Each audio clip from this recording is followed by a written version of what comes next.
Tony Dungy, kind enough to step aside, let the Heisman Trophy Tour come in here. Johnny Manziel could be thrown to your son at Oregon. I know. We were talking about that, and Marcus Mariota ended up going, but they would have had two great freshman quarterbacks if Johnny had stayed. If you look at Manziel, and I know that you're somebody that doesn't look at the size or speed, you just want to see if somebody can play football, and you learned that from Chuck Noll, the great Pittsburgh coach. But you see a 6-foot quarterback with what he does and how he does it. What would be your concerns? Just maybe his build, his frame, but I've seen guys like that. Russell Wilson, I saw play in the Rose Bowl last year, and this guy's going to be tremendous. You just know some people have it. Charlie Ward was a small frame, small guy that I thought would have been like Joe Montana. And some guys just can play the game, Dan. And as scouts and coaches, sometimes we forget about that. Well, I think we profile too much. Absolutely do. If Johnny Manziel's 6'3", then people are saying he's a first-round pick. He'll be a top 10 pick. But because he's 3 inches shorter, therefore he somehow isn't as good as somebody who's going to be in the first round. We've seen it with Drew Brees, and you mentioned some of the guys. And I guess that is one thing I learned from Coach Noll. Look at production and just see if guys can play. If they can play, they're going to be good. And we had Hall of Famers in Pittsburgh that didn't fit the charts of height, weight, and speed, but they were great players. Jack Lambert was 205 pounds coming out of Kent State, middle linebacker. Didn't fit the mold, but he was a great player. I know last night you said Green Bay might be the best team in the NFC. When everybody's there and they're healthy? Well, that's what I'm looking at. They've lost a couple games. They were way up on Indy and lost. They lost in Seattle on the last play of the game. So those are 2 wins that they might have had anyway. And now all of a sudden you get Clay Matthews and Charles Woodson back. Their defense is going to be a lot better. These young runners are starting to come on. They get Jordy Nelson healthy again. The way they're playing right now, I would not want to play them. I still look at the Giants as the best team in the NFC. I think balance. But up and down performances, though. And that's the thing about it. You got to be healthy. You got to be hot. And you've got to win 3 or 4 games in a row. And I just haven't seen the Giants do that. Now, they're capable of it, and they seem to be able to do it when they get in the playoffs.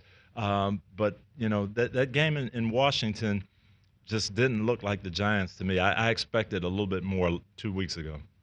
You got the AFC now, and you got big game tonight, Patriots and the Texans.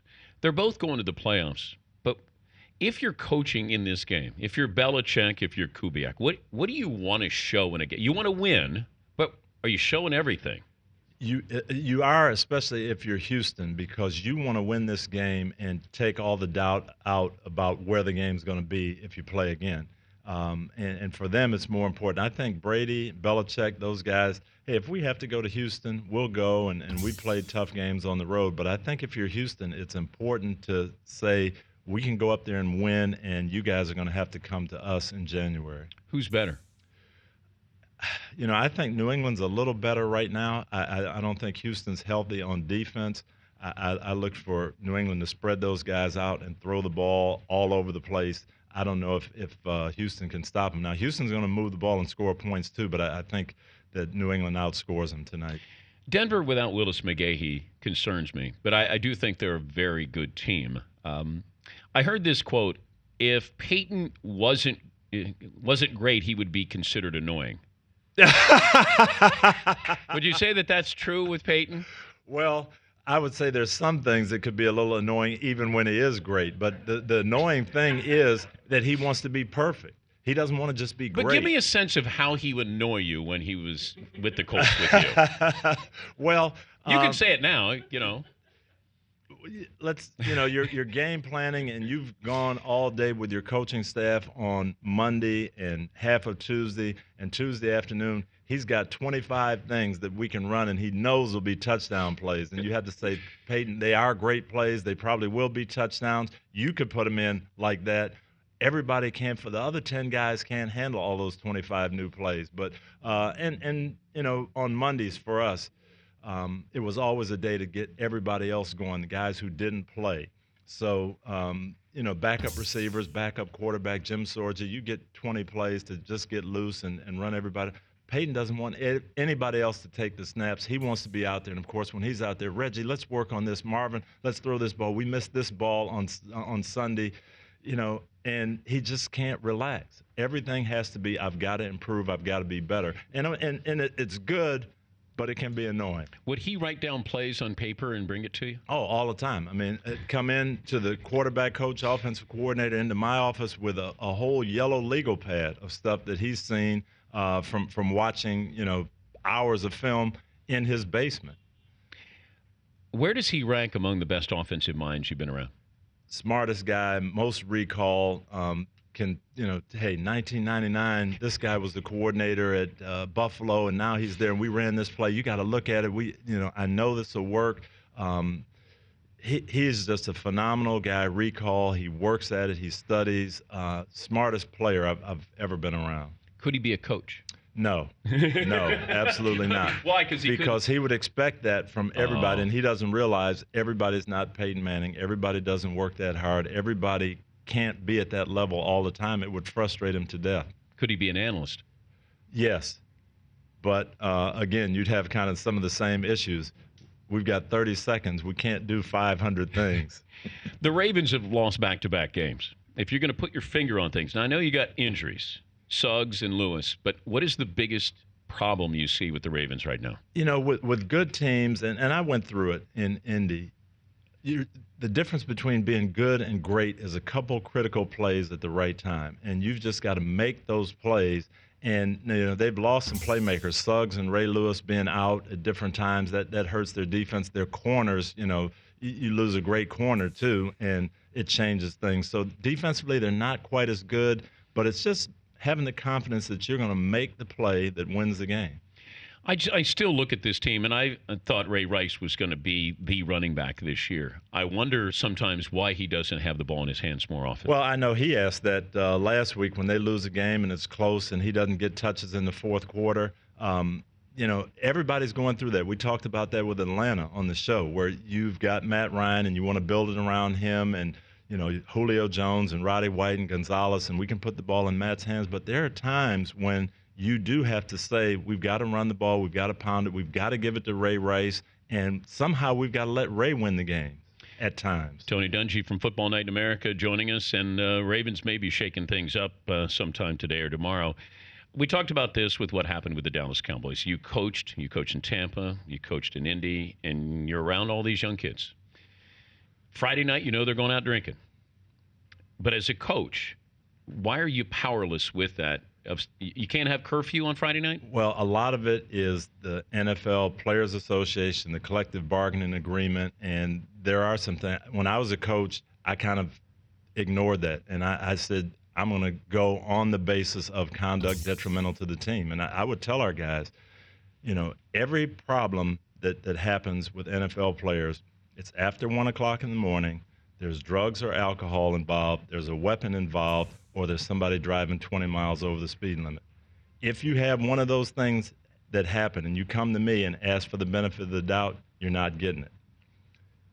And I disciplined some guys that way. I cut some guys after incidents like that, trying to send a message that I'm trying to help you guys, but if we stay away from those things, we won't have any problems.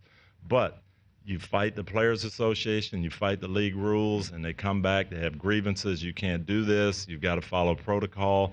And they don't understand you're doing it for their benefit.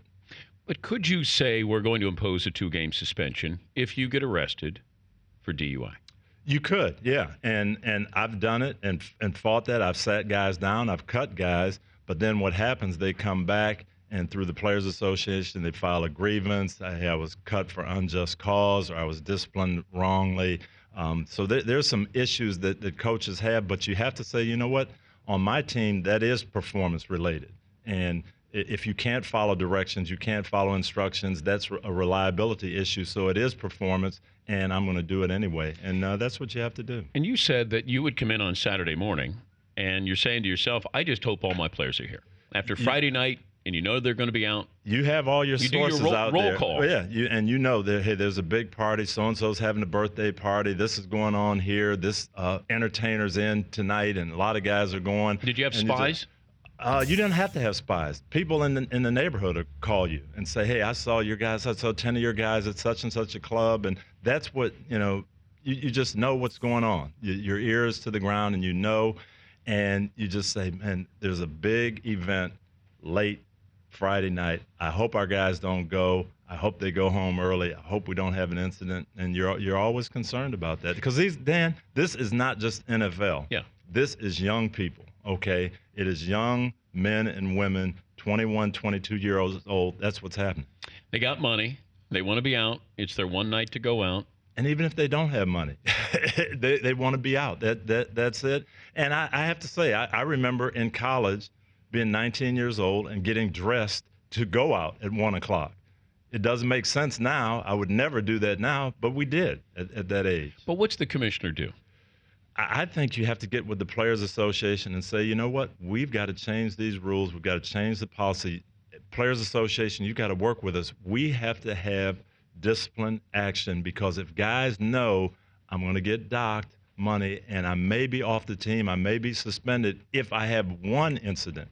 Okay, I'm not going to get 2 or 3 chances. It's not going to be, well, hey, we'll see what the results are and go to trial, and next year we'll settle it. If you have an issue, you're not playing, that will stop a lot of it. But here we have back-to-back weeks with NFL players involved, guns, DUI.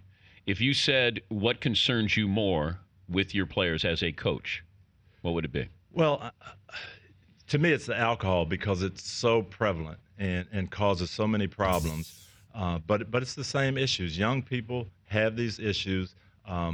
I remember talking to Plaxico Burress, and he told me about the nightclub incident. He was out of his house, going to the club, wherever they were going, and said, you know what, I forgot my gun.